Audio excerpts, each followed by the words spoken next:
reading your Grumo Media website, I also noticed that you have quite a diverse skill set. Yeah. And one of them being a 3D animator. Yeah. Which one did you start out as? The animator or the engineer or the music video director? Okay. Yeah. I started as a mechanical designer, so I've always been very passionate about mechanical stuff, building stuff, taking stuff apart. Yeah. Since I grew up, my favorite presents were Legos. You know, Nice, especially Lego Technics. You know, I've built so many things out of Lego. It's not even funny. So I always wanted to be involved in technology and mechanical design. So I took a course. 2 years at a technical school here, and then I worked 3.5 years doing that mechanical design. But then it was a big company, slowing down. I was getting very bored, so I'm like, I gotta make this fun. Yeah. And I taught myself how to do 3D animation. And what I did, I took a lot of the existing machinery drawings and blueprints that they had at this company, and I modeled them in 3D, and then I animated them on my own time. And I created an animation of one of the machines, sent it to everybody on via email on the company. The marketing manager was like, "Holy cow, this is great for marketing and sales." And then he offered me a full-time job within the company doing 3D animation. So suddenly I converted my boring job into something fun. Yeah. And I did that for like 1.5 years. Then the company, pretty much closed down, so everybody got laid off. And then I started freelancing 3D animation for several years. Yeah. But this was not like cartoon or movie type 3D animation. This was industrial animation, 3D animation, where I would animate boring stuff, like machinery and stuff like that. And then after that, I thought I would like this to take this to the real world, and the next logical step is trying to learn filmmaking. So I actually working with like real cameras and lights as opposed to virtual cameras and lights. Yeah. And I took a little internship that put me in contact with a lot of studios here in Vancouver. And Vancouver is considered like what they call the North Hollywood, because there's a lot of productions that come from the States to Canada, because especially in British Columbia, they have beautiful landscapes. So anyways, I ended up working in several commercials and music videos, and I loved it. The money was not that good. Yeah. It was a lot of work, but I really enjoyed that type of work. So then once I picked some skills, I'm doing music videos. I started shooting a few of my own music videos, and then also freelancing camera work, shooting events, shooting fashion shows and sports events and stuff like that. And also in the meantime, I was teaching myself programming, because I love the web and I wanted to build websites. So I created my first website, my second website. Then I started getting into databases, into PHP, MySQL, and stuff like that. And that's how all these skills came together. And eventually, I started doing demo videos, which combines a lot of the skills, right? Maybe not so much the mechanical design education, but maybe the way of thinking that an engineer has, I've applied a lot, because engineers basically are people who are paid to solve problems, right? And an entrepreneur is pretty much a person that has to solve problems in order to build a company. So if you use that engineering mind towards building a company, it can be very useful. So eventually everything kind of comes together. Yeah. It's funny because when you mentioned the Lego stuff, I see you sort of done that with all your different skill sets. It's like each one was like a different building block, and now you're sort of creating your own little empire with Grumo Media. Yeah. And wow, that's really cool. It's good to see that, because traditionally, we've been taught to kind of specialize early on, but I think there's a lot of value in exploring, just going with what naturally leads you to, through your curiosity. Yeah, I'm a big believer of that, and I think things are changing right now. And a lot of people think that they have to pick one career and stick with it. And I mean, if you're really passionate about that career, if you're lucky enough that early in your life you know exactly what you want to do, then by all means, the earlier you start, the better you'll be, the more work you'll get, you know. But the reality is that a big chunk of the population, they don't know what they want to do, and I don't blame them. I was in the same situation, because how can you really know what you want to do if you've never done it? So the only way to really figure it out is to start doing stuff that you kind of like, and you know what? Some of it you like, some of it you won't like, but you'll always learn from all these experiences, and then you can take all the nuggets that you've learned here and there to eventually come up with something that may work with you, for you, right? So it's good to try stuff. Definitely.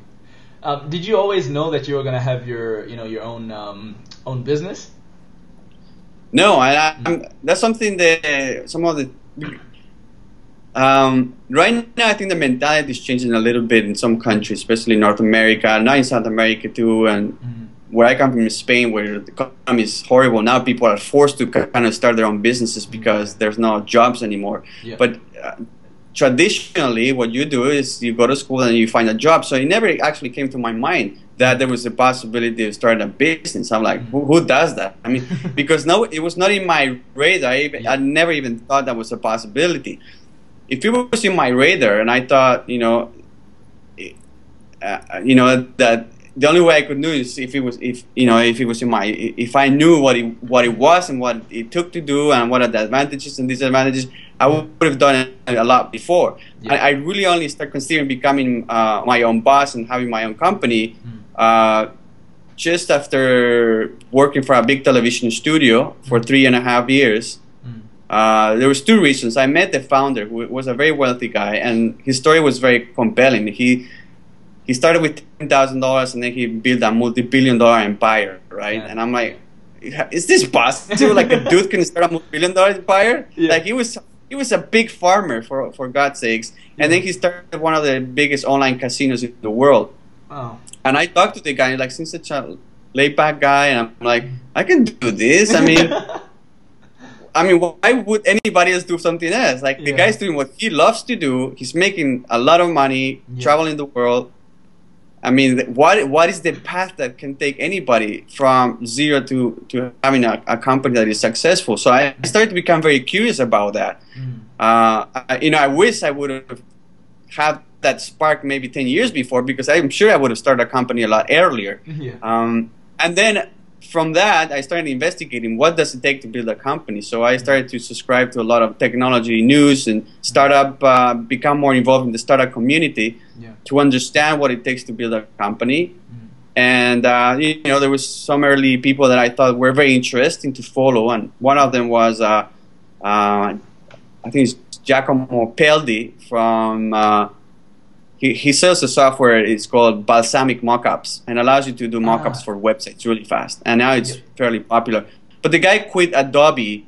He was working for Adobe as a programmer, and he documented every single step that he went from taking the really hard decision of quitting a really high-paying job that he was working there for like 8 years, to start from zero, with his savings, to building a multi-million-dollar company. And I followed every single step, and I thought, this is amazing. And he did it. And I'm like, I'm just going to model myself after people like this, because obviously it's doable. It's a big risk, and most people fail, but you learn a lot. So I'm like, I'm going to do everything I can to replicate this.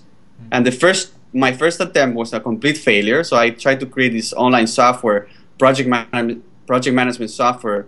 Spent 1.5 years trying to develop it by myself. And it was a complete disaster. I ran out of money. I couldn't find customers because I didn't understand the basics of building a company. And then right after that, I started doing the demo videos, and that worked. But that's what happens. A lot of things don't work, and then you just have to try the next thing. And keep trying, right? But that's a little bit of the story. That seems to be the I guess the pattern for most people who do start up a business, is that there are usually a lot of failures that a lot of people don't know about. And they only see, like in your case, with the Ashton Kutcher thing, people may only see, you know, that overnight success with that, but you've been, you know, trialing for quite some time beforehand. Yeah. Hold on, I cannot see. Sorry. Yes, okay. I cannot see your image now. Oh, again, mine's showing. Oh man. Right, yeah, I don't see it in my. So I don't know if it's recording on your end or not, but I don't see it on my end. Well, hopefully it comes back up again. It is. Okay. Do you want to just continue? Yeah, if it's on your end, it should be recording on your end. Okay, cool. All right. Yeah, sorry about that. You can't see my beautiful face. All right. Okay, so the Grumo name, how did that come about? Grumo is a Spanish word that means literally clump, like something clump, like clump of something. Okay. and actually, it was the name of a former cat that we used to own. Back when we moved to Canada, we had 4 cats, and actually 2 cats, but one of the cats had 2 kittens, and both eventually passed away, unfortunately. But one of them was called Grumo, and we really liked Grumo. The problem is that it was a very young female kitty, and she liked to just wander around too much on the street, and one day she never came back. Oh no! So it's a sad story, but I had to come up with a name. Yeah. And I thought that was I like names that are short and easy to spell in any language. I mean, coming up with the name is a science in itself. But anyways, eventually I had to settle for something, and I like Grumo. Yeah. And so that's the story basically. Yeah. A cat that died. Yeah, it's quite a sad story too. Yeah. Yeah, because I know even just coming up with the business name, I've been looking around and seeing the sort of processes that even like some of the bigger agencies, you know, utilize to come up with names, and I never knew it was just that grand. And is that what you kind of started out with? Like, did you actually register a different name for Grumo Media before you actually came up with Grumo? Or you just had that? Well, I mean, I could talk hours about selecting names. Yeah, true. I'm very passionate about it, and there's a lot written about it. But it's a big deal picking up a name. It's like I would say it's harder to name your company than naming your baby, because you can name your baby Michael or Amy or whatever, and it's okay. Yeah. But in many occasions, you cannot name your company as the same name as another company. Yeah. So the more companies there are in this world, the harder it is to find a unique name. Yeah. So it's really hard. And not only you have to pick up a unique name, it also, especially if it's a web company, you want to find the .com domain that matches your name. Yeah. And that's extremely hard today. In fact, for any word under 5 letters, I would say it's almost impossible to find a free, good name.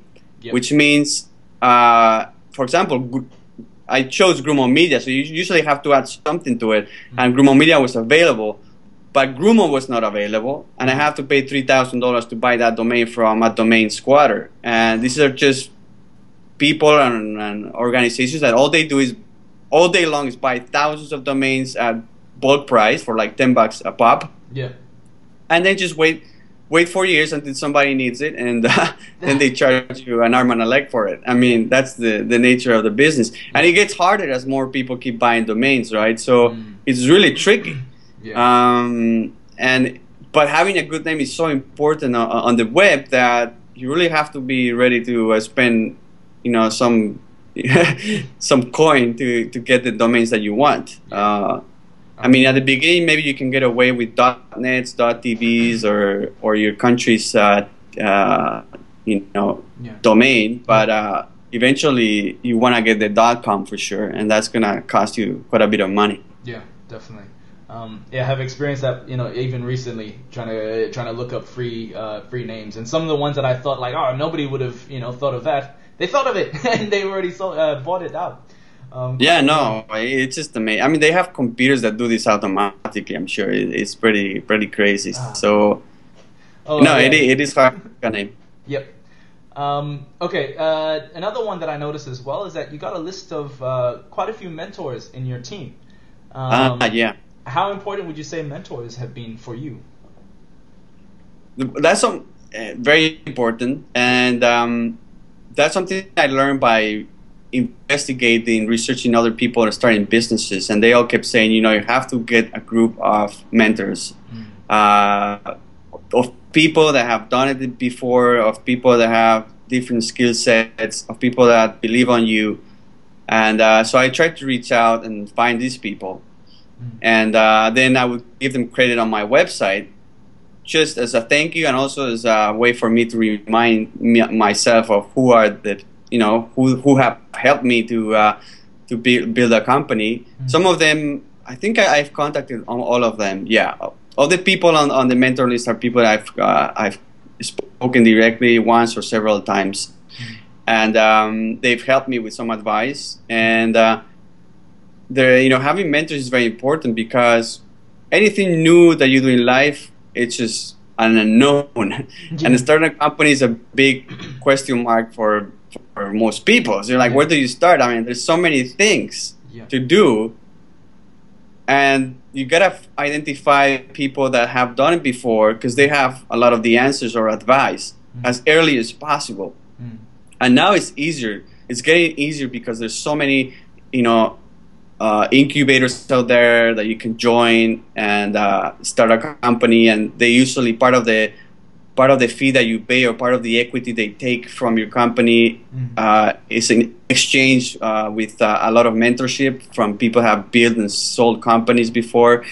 So it's, you know, it's a lot easier today. There's a lot of information online. You can join organizations like Founders Institute you can join without just with an idea, and then they will take you from idea to building a viable businesses in like 6 months. It's like boot camp for startups, and they will provide you mentorship and all of that.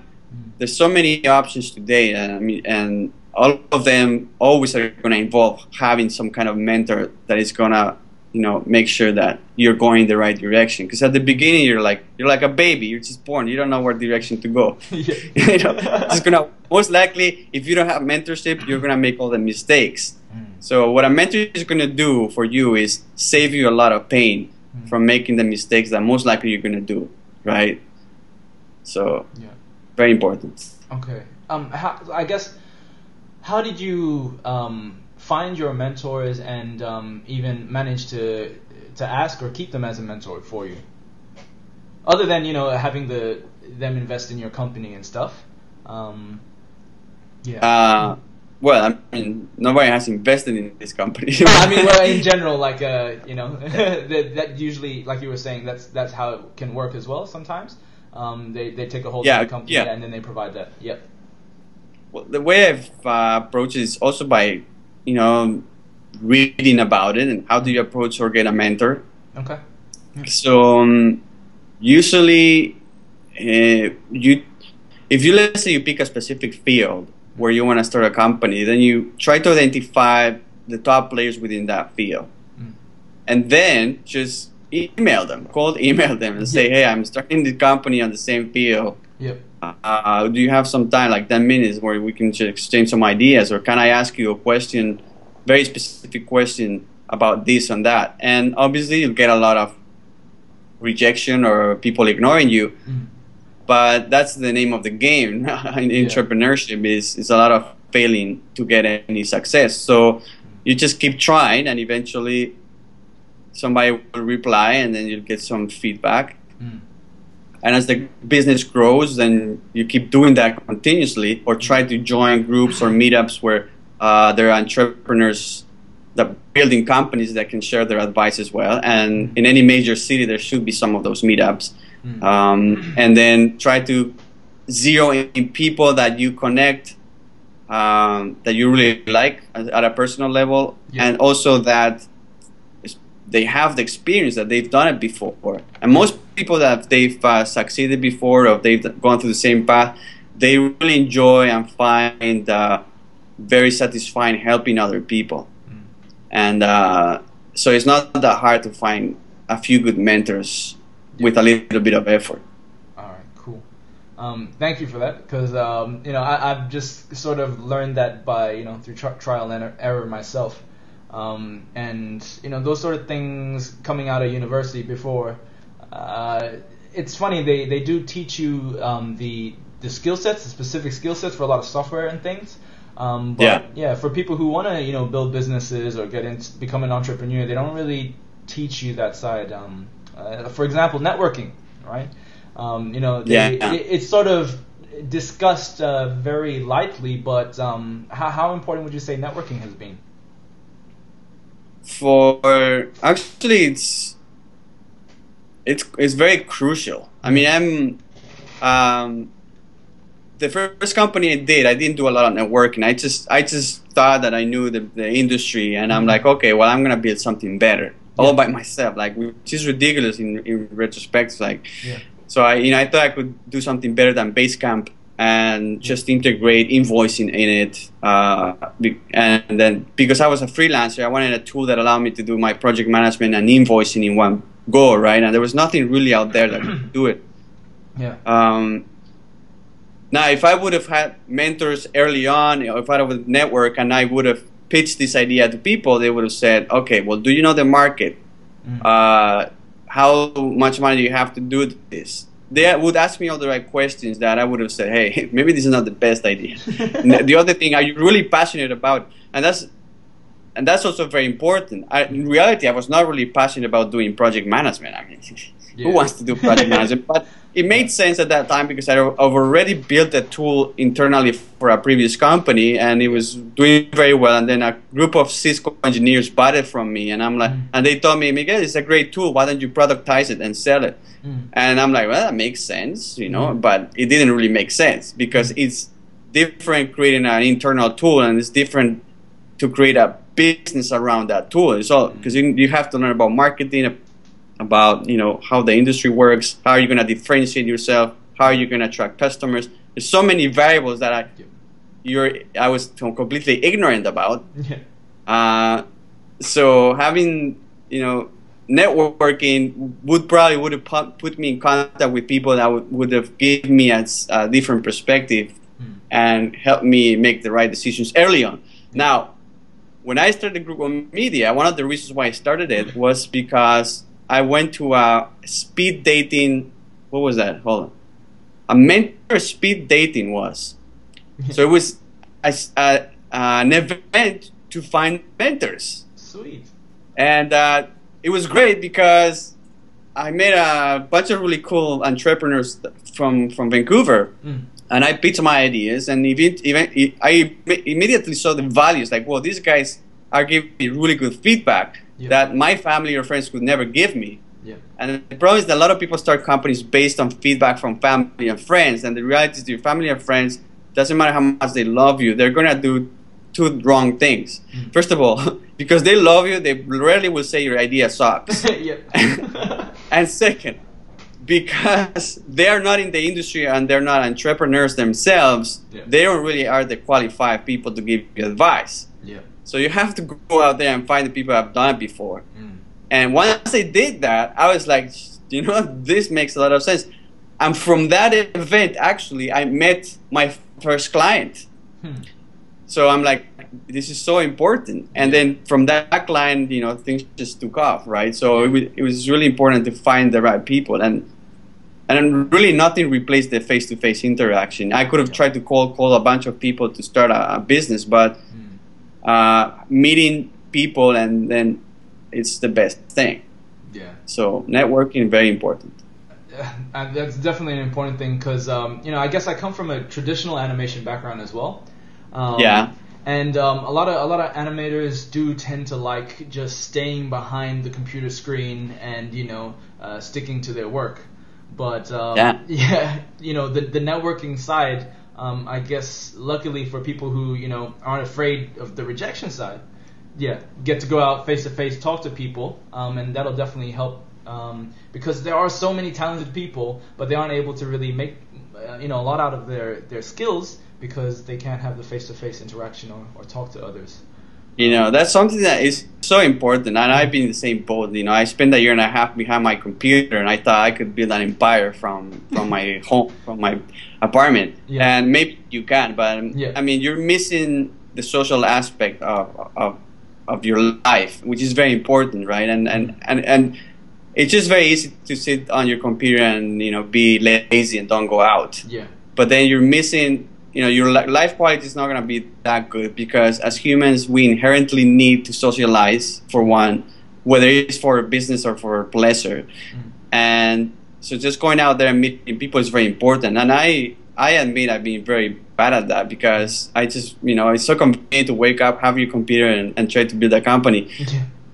But after trying to do that once and failing completely, then I changed my game plan. I'm like, okay, let's try to see if there's a different approach. And it's hard at the beginning. I remember I almost decided not to go to this mentors meeting, because I'm like, why should I go? I don't know what am I gonna say, blah blah. So you start thinking about all the negative things, and I said, you know what, I have to do this, man. I run out of money. I don't have anything else to do. I have to go out there and meet people. Yes. And you know, for people that are more social, this is easy. But like you said, people that are really used to working behind a computer, you start unfortunately losing that, you know, ability to network, because you're just dealing with a machine. Yes. Right. And it's very important to get out there and meet the real people. Yeah. Oh yeah. Okay. That's great. I'm sure a lot of animators. It's important for them to hear that as well.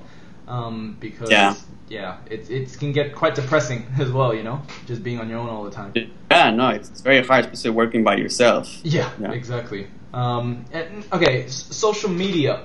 How has that come into the mix for you in terms of you know, helping to grow the business or get out there as well? Well, social media is one of the most effective ways of driving traffic and awareness to your product or yourself or your business today. Yeah. And it took me a while to get it. I thought social media was just for like wasting time, which fortunately is for most people. So I'm like, you know, I'm not an active social media user for pleasure. Like, I don't use Facebook a lot. Yep. But the only social media I use is basically to promote my business. Yep. And eventually I understood why it is so effective. And the reason why is because most social media channels like Twitter, Facebook, Google+, Pinterest, whatever, they're based on you creating a network of people that either follow you or are your friends. And by default, the people that are following you are your friends. They have hopefully a genuine interest on you. And that's very valuable. That is gold, because that means that every time that you tweet or do a status update, everybody gets to see it. And suddenly the network effect can happen, right? So I was thinking, you know, the more followers you have, and obviously this was proven to me by Ashton Kutcher, because I'm like, he tweets something to 6 million people and suddenly lots of traffic comes in. So this only can happen thanks to social media today. So the goal of anybody trying to start their own business should be to create the biggest amount of followers as possible. But they should be good followers too, because I mean, you can pay people to give you followers and stuff like that, but it is about the quality of the followers, not the number, right? Because you want to get people excited about your products, about what you're doing. If you're an animator, then you should be posting your best work continuously. Then you should be talking about animation techniques, about why you're passionate about animation. Everything that excites you about that world should be expressed and shared with a network, and then you will naturally attract people within your industry, and then you start creating a group of followers that are pumped about your content.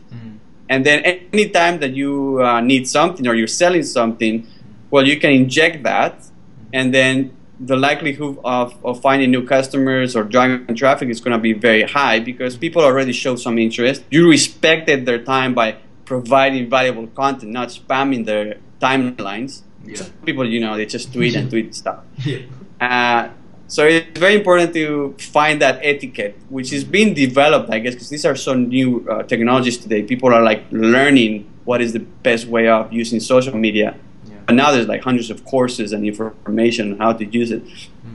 But basically the rules are, you know, make sure that if you think that if you're talking to an audience of people, you want to make sure you're giving them stuff that is valuable. So don't give them crap, and they will listen. And then thanks to the network effect, if it's good enough, they'll say, hey, check this guy out, and then the group becomes bigger. And then anytime that you start self-promoting, which should be maybe like 10 to 20% of the time, then you'll drive a lot of business. Sweet. So for you, like, what's the most popular channel for you? Would it be Twitter? I use everything I can. Because once you understand that, you're like, okay, well, basically you have to think, you have to create a net. So if I'm a fisherman, I want to have the biggest net in the world. So I use every single social media channel. So I use Twitter, Facebook, Pinterest. I use my blog.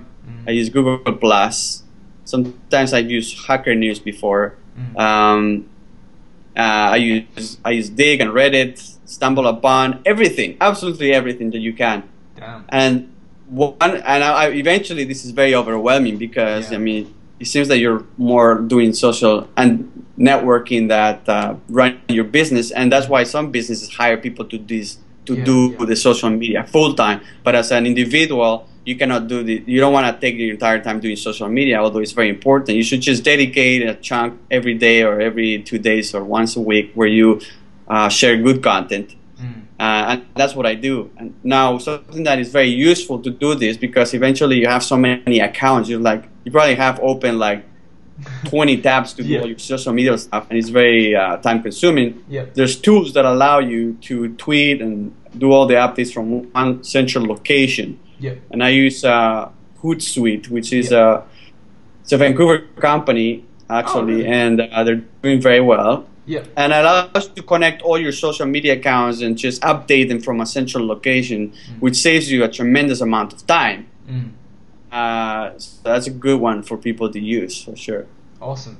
Hootsuite, when they first started as well, you know, I thought it was a great concept because I was going through the same thing, you know, having so many different social media channels. It was getting a bit ridiculous, and it didn't really feel like it was productive time, you know, and you sort of had that tendency to get almost addicted to the posting and, you know, talking to people as well through those things. I know, they become very addictive to these things. And I mean, they're important, but I mean, you want to run a business, right? But I mean, you can have to think about it in terms of marketing time, right? Especially in internet-based business, you depend a lot on the organic traffic, people finding you, and a lot of that traffic will come from not just organic searches, but from social media, right? So you gotta work both ends. Yeah, definitely. Okay, and I guess just in closing, because there's so many other questions, but which part of the business do you love the most, or the work that you do? Well, I like that it's very creative work by itself, you know, and the responsibility behind it, because what I'm doing ultimately is they're giving me their babies, their companies that they've worked so hard on, and they are allowing me to tell the story of their baby to the world. So it's a big responsibility because, you know, people are starting a company, they spend a lot of money and effort, and they are hiring me to tell the world, you know, how cool their baby is, their startup is. And that's a big responsibility, but I love it because I know I'm providing a lot of value to these people, because I see how important for them is to have this video.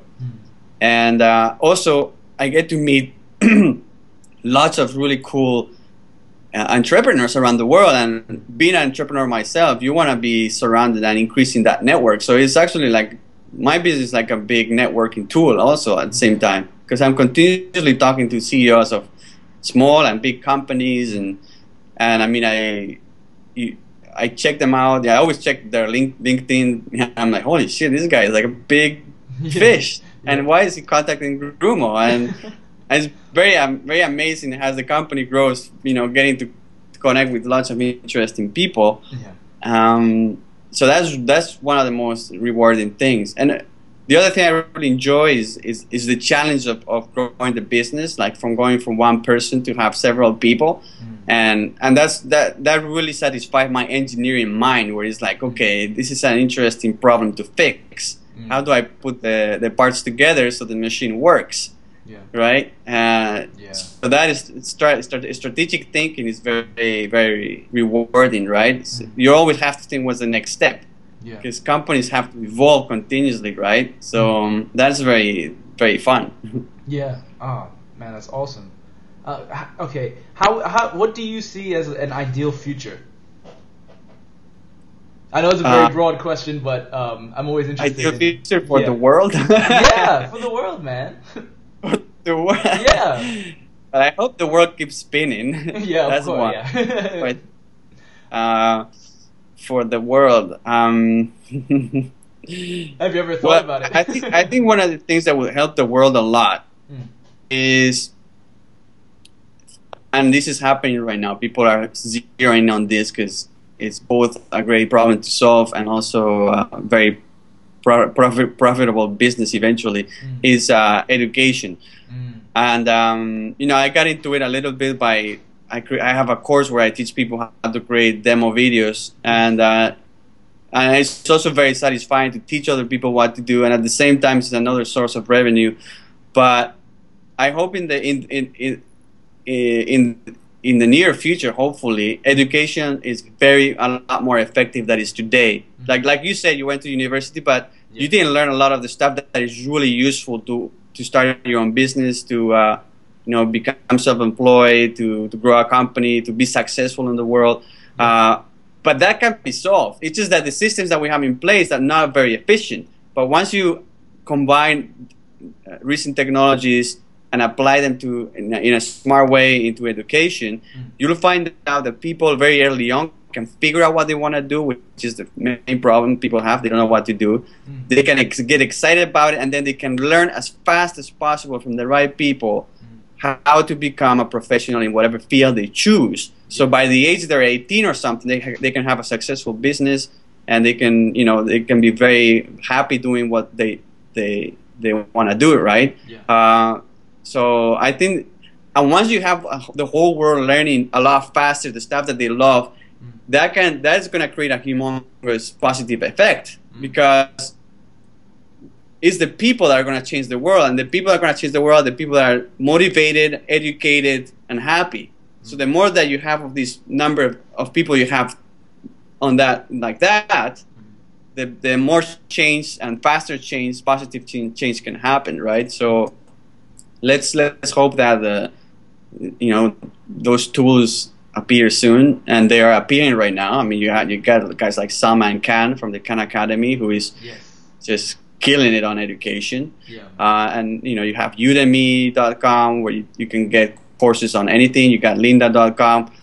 But there's so much more that can be done. Like, some of the companies that we're dealing with, we see a big interest on games for education. One of the things that used to bother me, and that's why I've never been a gamer, is that, okay, you can become really good at that game, but you just wasted hundreds of hours not producing anything of value to the world or to yourself. Why don't you create a game that allows you to learn something useful, and at the same time you have fun doing it? Because then you spend those thousands of hours, actually maybe you learn a language, you learn math, you learn history, you learn something that will allow you to grow as a person and make a difference in the world. So I'm seeing a lot of people doing that already, which is good. Yeah, and especially mobile gaming as well, right? That world is crazy. But I agree with you on that, man. Just material or content that really teaches us something, as opposed to just just the entertainment value. Because I mean, it's great to be entertained, but if you learn something in the process, even better. Yeah, that's and that transition is happening. I think this year is one of the years where that paradigm is coming into place. So it's nice to see that. And hopefully we see more of that, because it's going to be awesome. Like, for the new generations, imagine you're born and then they can analyze your brain and figure out what you really like. And then they just a custom course, and I don't know, everybody could be, a genius. I think the problem I see is that there's a lot of people like extremely talented, but they're wasted. Their intelligence is wasted because they didn't find the right motivation early on. So then maybe they're 30, 40 years old. They never found what they were passionate about, and that's a wasted life. I mean, I want to say it but it's true that they didn't reach their full potential because they never were able to find the right, getting excited about the right things because they didn't have the right tools, the right education. And I can see that in my life. If I would have known about entrepreneurship early on, I would have been like, damn, I never want to work 9 to 5. This is the fun stuff, isn't it? Right? Yeah. It is. This is where you make your own. You create your own path. You make your own decisions, and it's very risky, but it's very rewarding. You can make a lot more money than a 9 to 5 job. Yeah. But this is the type of information that should be available at a very early age, so people can make the right decisions early on. So sometimes it kind of reminds me of like the Renaissance period. Like all the masters from back then. It seemed like they just had this freedom to do whatever they wanted. And like Leonardo da Vinci, some people know him for just the specific skill sets that he had, but he was like a master of so many other things. But I also heard that he was a procrastinator as well, which was funny because he was so curious. He dabbled in so many things, but that was what was needed to become a master. So I consider you a master, Miguel, even though I know you're still learning. Well, that's the other thing. I wrote an article once where I said passions fade, and that's a good thing because a lot of people think like, they're looking for that thing is going to change their life forever, and they'll just become the best at it. And the reality is that only very few people find what they want to do early on, and they want to do that forever. The reality is that most people will find several things that they're really passionate about it, and they end up doing a bunch of things. And I think that is great because, why not? Yeah. And Da Vinci is a perfect example of a guy that every time he liked something, he just tried to become the best at it. He didn't care. He didn't want to choose one thing. He just wanted to choose whatever he thought it was fun at that time. Yeah. Right? Yeah. And he was genius enough that he actually was good enough to learn fast enough to produce great inventions. Yeah. Before he changed his mind, I wanted to do something else, right? Yeah. But there's nothing wrong with that, because you're just following. Your passion can be many passions, and that's what happened to Da Vinci. It's like he was passionate about many things, but he was not stopping himself from following whatever he was really passionate about. And that's what most people do. They're like, I shouldn't do that because it's like you just do whatever you're passionate about, and it's and your likelihood of making money doing something that you're passionate about is pretty high because you're going to put a lot of work, which will not feel like work if you're passionate about it in the first place. And then you'll be, and the moment you become, half good at something, you'll be able to find somebody to pay for that skill somehow, right? So. Yep. Thank you very much, Miguel. It was great learning all this from you, and I hope I can get you again for another interview, probably down the track as well. Yeah, anytime. Yep, and love your business, man. But thanks again. Like, this is very enlightening for me, and I know it will be for a lot of animators as well who want to, maybe even get into the web business or have their own business of some sort, and even harmonize, some of their other interests. Because I think that'd be cool, find their passion that way.